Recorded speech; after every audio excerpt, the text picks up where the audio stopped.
Need help with love, sex, dating, or relationship issues? Help from Frank Kermit, the best-selling author and Canada's most international relationship coach, is only a click away at franktalks.com.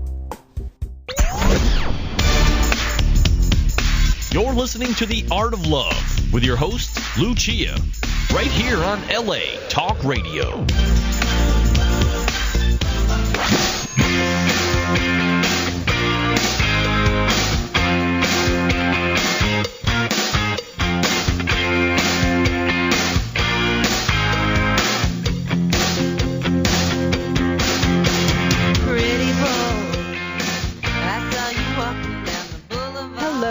Welcome to The Art of Love. My name is Lucia. I'm your host and a dating and relationship expert. And I'm here to entertain, educate, and enlighten you about love, dating, and relationships, take your live calls, answer your emails, and speak to authors of books which I find interesting. And this week I'm actually going to have two guests. My first guest is the author of a book called Outdated: Why Dating is Ruining Your Love Life. So we're going to find out what that is all about. And later on, I'm going to have a friend of the show who's been on 4 times before. This will be his 5th time, so he has the record. And that is Frank Kermit of franktalks.com. And we're going to discuss what happens or what you should do if you're married, but you're not happy with your sex life and you want to have an affair. So, because I had a woman email me just last night, she's in this position, and I thought, let me bring someone on and we can discuss it and try to figure this out for her, because I'm sure there are a lot of people in that position. But before that... Need help with love, sex, dating, or relationship issues? Help from Frank Kermit, the best-selling author and Canada's most international relationship coach, is only a click away at franktalks.com. All right. Okay, so now I'm going to call our dear friend that's been on before, Frank, and we're going to discuss whether this woman should have an affair or not. I asked her to be on, but of course she didn't want to be on. I don't blame her, but I thought I would try anyways. So let's find out how we can help her. Hello? Hello, can you hear me? Yep. Oh, okay, good. All right. So you answered me on Facebook because I posted this morning about what people, and it was interesting, the responses. You know, some people, of course, you know, they go to the extreme and like, oh, she's a whore, blah, blah, blah. And other people are saying, well, communicate. So let me read the actual letter, and then we can figure out what to do. Okay. So she says, I really need your advice because I have no one else to turn to without causing a scandal. I'm 49, I feel like 30, and look like I'm in my early 40s. I'm often hit on by younger men, but I always brush it off because I'm not attracted to any of them until this college student rented our basement. Dun, dun, dun. We started talking and having interesting conversations, and now I'm really attracted to him to a point of fantasizing about sex, and I know he is too. I've been married with the love of my life for 18 years, and I'm mostly happy except that I have been sexually famished ever since we got together. I've known dry spells of up to 3 months at a time, and that was when he was in his early 30s. I'm not talking about the quality, which leaves me satisfied, but I guess I've learned to settle. So let's say I use my vibrator a lot. On a good week, we have sex twice a week, but the routine is usually once every 2 weeks. I need sex at least once a day, and there is no desire of sexual exploration or adventure on his part. I'm now thinking of filling the void of my sexual appetite by having casual sex with this young, eager male. I don't understand why I should feel guilty since it has nothing to do with my husband, but something I crave and need. I don't want to leave him. Please help me. So, what do you think, Frank? All right, so let's start off with the first issue. She defines her husband as the love of her life. Right. So let's already establish that it's not because he's being a jerk to her. Mm-hmm. He's not being violent to her. He's not gambling away the family fortune. There's simply a disconnect in their sexuality. Right. So you have to consider that, first and foremost, before deciding to go off and have an affair. The other thing that's not mentioned at all is whether or not this couple has kids or this couple has grandkids. Yeah, I don't know. And if they have children, I mean, they've been together now for 20 years. Almost, yeah. So if they have kids in the picture, there's other people to factor in here, because you always go with the assumption that the affair will be found out. So it's never possible to hide an affair?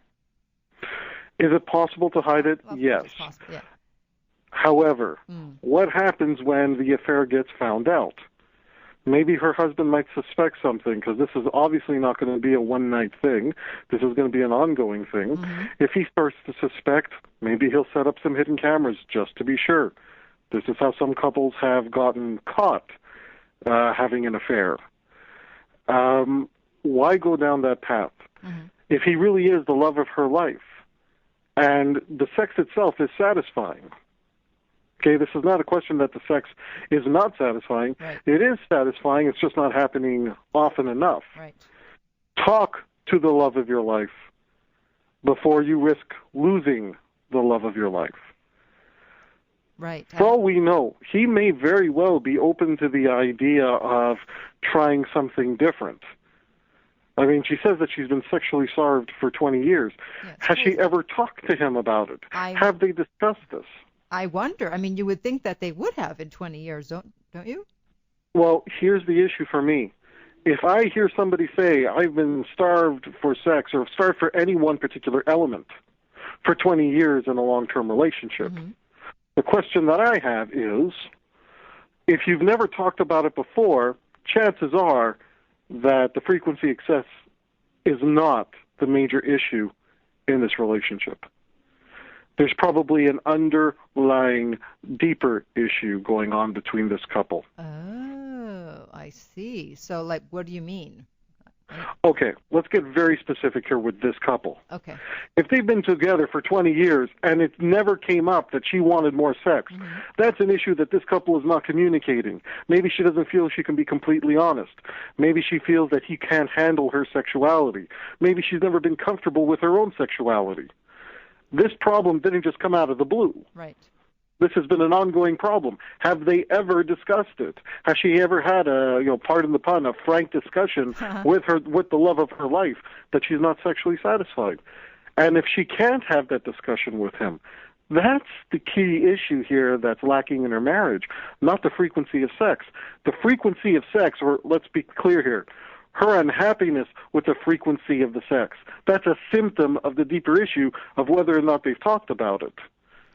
Got it. And also, I mean, I find it interesting that it seems like there wasn't enough sex from the beginning, and yet she still chose to marry him. Well, let's assume that she didn't know, because I'm going to give her the benefit of the doubt. Let's say they waited until marriage to have sex, so she wouldn't have had the chance to know about it beforehand. Okay. So let's give her the benefit of that doubt. All right, but what about if they did have sex before marriage and she knew? So I'm sure, because I'm sure that happens, that you meet someone who you think they are the love of your life, except we have different sexual appetites. So then what do you do in that situation? Well, then you shouldn't, if that's important to you, if your sexuality or the frequency of sex, if that's something that's very important to you, then you say, look, as great as you are, I want a certain lifestyle that I'm not going to get being with you, and you don't prolong that relationship and you move on. What may have happened for her is that it wasn't important for her 20 years ago, but over the course of the relationship, it has now become more important. Something that people need to understand about our emotional needs is that over time, our emotional needs change. Emotional needs that are very important 20 years ago in our relationships may not be as important now, and vice versa. When you want to grow with your partner, when you want long-term relationship success with your partner, it's very important to be mindful of how your partner's emotional needs are changing and to continue to address them. Right. She stands just as good a chance of saving her relationship by talking to her husband and saying, listen, I'm really just not sexually satisfied. I love being with you. I want to be with you more. But if you're not interested, we got to find a way to work this out. Now, if I was doing a couples coaching session with them, I would look at the parameters. Is there a reason that he's not interested in having more sex? Maybe does he have a history of problems with sex, maybe some issues from his childhood that we've never explored. Maybe it's just a matter that he would be willing to have more sex, but she hasn't given him any signals that he's been able to interpret. We don't know. Mm-hmm. But simply saying, oh, go off and have an affair, it'll fix everything. In my experience and in my coaching practice, here's what I can tell you. Mm-hmm. In the short term, it can feel like having an affair helps the relationship. Mm-hmm. Because in the short term, you've got all that new energy coming in, you're feeling better, you end up treating your partner better because you've been having sex. You may not resent your partner. Sometimes people do it in a sense of entitlement. I feel entitled because I've done all of this for my partner and I don't feel that I've gotten anything in return. Maybe some people doing it out of revenge. I'm going to get my partner back and I'm going to do it this way. All of that stuff is short term. Mm-hmm. So whenever somebody says, yes, the affair I had helped my relationship, it's always in the short term. Because the problems that existed that caused the affair to become necessary in the minds of these people, those things are still there. Those underlying problems are still there. That's why in the short term it feels like the affair can help your relationship. But in the long term, all you've done is prolonged actually dealing with the main issue. And now you have a deep, dark secret that somebody else, at least one other person, knows about that can come back and use against you to attack your relationship. Wow. Yeah, it's interesting. There's this show on OWN called Unfaithful, Stories of Betrayal. Have you seen it? No, I have not actually. Yeah, it's really good. It's true stories, and it's actually the couple discussing it. And these are couples that there was a betrayal, and they survived it, so they're still together. But they talk about it, and they have actors acting out the part of what happened. And it's interesting that for the most part, it seems that people start to have affairs when there's a disconnect emotionally, like some major traumatic event occurs. Like one couple, they lost a very young child. Another couple, the guy went and sold the family business without telling the wife, and then he lost all the money and she resented him for it. And so just something happens and one person or both pull away emotionally, and then that sets the stage for an affair. Do you find that to be the truth? What I find when people seek out affairs is usually just a big form of escapism. They're trying to escape from some type of situation that they don't feel right about. So if they're going for revenge, if they're going because I've seen it happen in the case where it was the loss of a parent. The parent dies, it affects one or both of the couple in some way where they start reliving elements of their childhood, and there's all these issues that get brought up. And an affair can be a wonderful form of escapism. The idea that I'm going to escape from all of my problems, escape from my regular life. The marriage or the long-term relationship can become a symbol for everything that's wrong with a person's life. When you get into a depressive state of mind, when you get into that very, very cloudy area, an affair can be just this wonderful fling of emotion, and it makes everything will just be all right, and it's going to make everything better. Well, in the short term, it can feel like that because it's a form of escapism. But in the long term, it won't. Emotional needs will change over time, and sometimes those emotional needs could be very devastating, and if you don't feel that you're really connected with your partner, it's so easy to say, oh yeah, well, if I'm not going to get that here, I'm going to get it elsewhere, just to show you that I'm not the problem. Mm-hmm. And once you get into that headspace, you can't build on a relationship. This is something people tend to overlook when they get involved into long-term committed relationships. And that is, it takes work. It's an ongoing process. This whole idea of happily ever after that you were talking about with your other guest, it doesn't exist. There is no happily ever after. It's a crisis is going to come up, you're going to have to deal with it. Another trauma comes up, you're going to have to deal with it. Sometimes in a long-term relationship, you really are going to feel that, damn it, why did I get married? Why did I sign up for this? I'm not happy here. But that's normal. It's normal to go through that in any long-term relationship. The same way that if you happen to be working for a company for 10 years, there's going to be weeks during those 10 years where you really don't want to go to work, where you really wish you hadn't taken the job, where you want to look for another job, where you want to quit and say enough is enough. We're human. We're going to go through ups and downs. Everybody goes through those rocky bumps. Yeah, it seems like the key is communication. At least that's what I got from watching this show. that they weren't communicating with each other, and now they all said that their marriage is better as a result of now they're communicating better and they can tell each other anything. So, you know, I mean, I'm totally for open communication. I mean, my concept is, you know, if you are married or in a long-term relationship and you feel tempted, that you should actually tell your partner about it. What do you think? It's the way you tell your partner. Mm-hmm. We're dealing with a paradox here, and if couples can identify this paradox, they will be able to set up their relationship for better relationship success. Every time you feel afraid to communicate something to your partner, mm-hmm. that is exactly the thing you need to be telling them. Mm. Because the fear of not communicating that one element, that's the thing that's going to end up causing the problem, which is really going to challenge your relationship. Mm-hmm. Just like you said now, I'm feeling lonely, I'm feeling rejected right now, I'm feeling tempted to go elsewhere.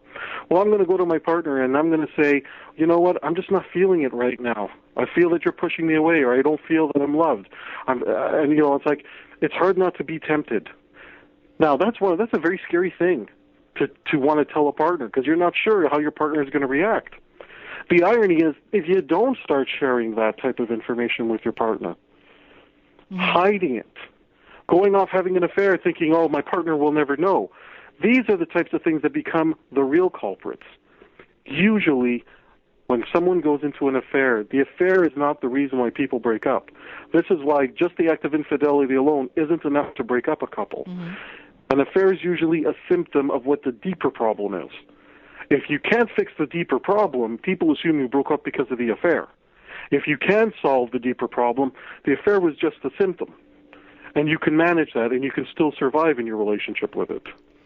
Okay, so if someone comes to their partner and it tells them, okay, I'm feeling tempted, and the partner gets upset, don't you think that the partner should, instead of getting upset, they should think, you know what, I'm glad that my wife, husband, whatever, is honest enough to tell me rather than just go off and have an affair? One of the things I teach couples is that if you truly want the opportunity to build a long-term relationship, you got to be able to handle the truth. Mm-hmm. And the truth is, your partner at some point might not be happy in a relationship with you. It doesn't reflect how much they love you. It reflects the fact that somewhere along the way there's a disconnect. And there's going to be scars. Your partner is going to tell you things that are going to leave scars on you. You're going to say things to your partner that's going to leave scars on them. It's part and parcel of a relationship. That's why you don't commit to a person. You commit to the commitment you made to the person. That's part of what keeps you on the path and keeps you there.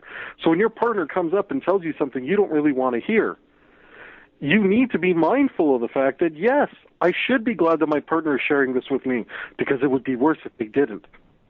Right. So if you want to absolutely assure that your relationship stands a chance of survival, be comfortable with the idea that the truth is not going to be pleasant, but as long as you know the truth, you're always in a position to affect change in the relationship. Right. And just getting back to this woman here, we left her hanging. Okay, so I just find it interesting that she said, this has nothing to do with my husband, but something I crave and need. What do you think about that? Well, okay, this is something, basically what I'm interpreting is that she doesn't hate her husband. She's not blaming him. This is something that she's trying to deal with on her own. But she seems to be forgetting. She's part of a relationship. And that means that if this is something she's struggling with, he has to be made aware of it. And they need to talk about it. One of the possible solutions is to see with her husband and see if he is willing to step it up, be a bit more experimental. Maybe he has a past issue with sex that she doesn't know about. And that's why he doesn't want to be experimental. Maybe he was sexually abused, and the idea of doing anything other than conventional vanilla sex might be too much for him, because it creates an association with something that he doesn't want to relive. We don't know. Okay, but you also said in your posting that they should probably discuss an open relationship? The possibility is that maybe a non-monogamous relationship structure might meet both their needs. Mm-hmm. Well, again, not knowing what each one has gone through, if she approaches them and says, look, I'm really not satisfied. It's not happening enough for me, and I really want to experiment a little bit more. I want to try using these things. She mentioned a sex toy in her letter. maybe have the husband use the sex toy on her. Let's see how that goes. Let's see if his ego can handle it.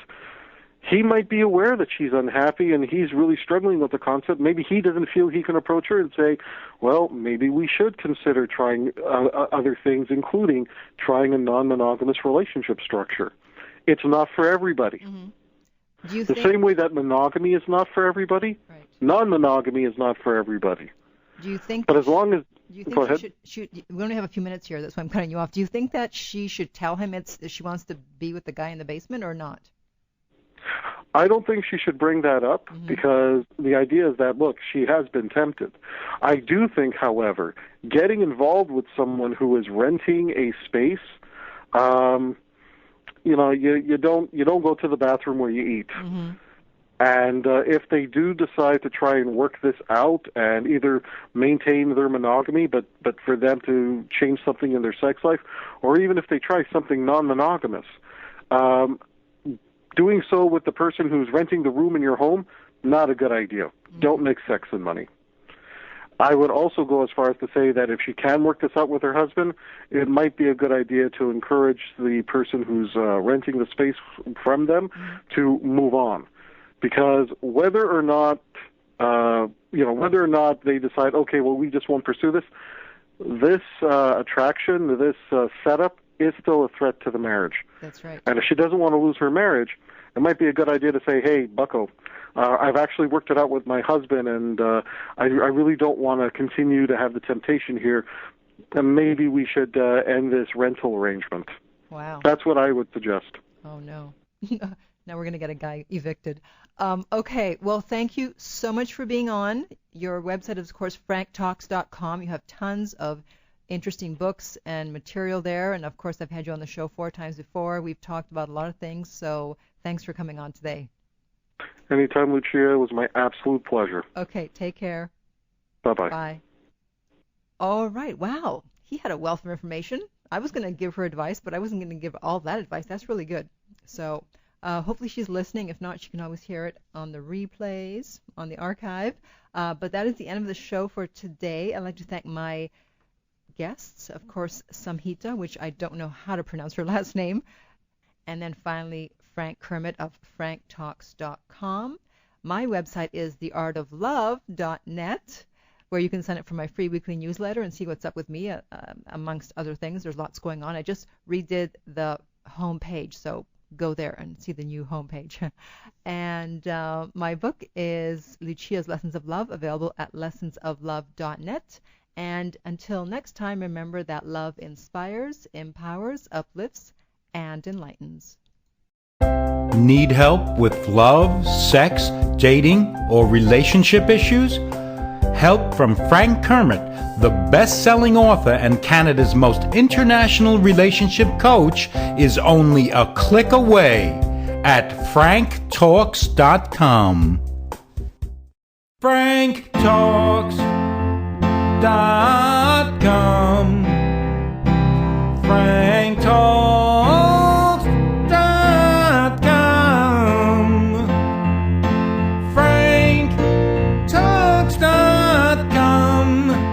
franktalks.com.